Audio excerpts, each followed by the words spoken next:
Here are more things my students said this week that I found mildly amusing. Part 7. Starting off strong, the moment I walked into the building today, a student said, "You got a matcha for that quarter zip, Mr. J?" A few days ago, I randomly heard a student say, "I love being a middle-aged lesbian couple." I think they might have been talking about The Sims. I hope they were talking about The Sims. A kid sneezed, and then somebody else said, "You sneeze like you do it for attention." And they said, "I kind of do sometimes." Honestly, real.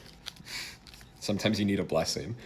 During dismissal, two students were talking, and they were talking very quietly, and I heard one say, "We could take pictures of Mr. Jan and then sell them to the thirsty women in his comments." And that's about the most terrifying thing I think I've heard on the job. So please do not buy pictures of me from my students, and please don't sell pictures of me. Also, during dismissal, one of my students said, "When did the first gay person decide to be gay?" And then another student said, "I don't know. Let's ask Mr. Jan. He knows history." So I didn't know. I didn't have an answer for him. Lastly, I had a student earnestly get my attention and ask, "How did people find out they could sing if there was no music?" I said, "What do you mean?" And they said, "Like, if there was no music, how'd they know they could sing?" And I said, "Do you think people sang first or made music first? Is singing not just music from your mouth?"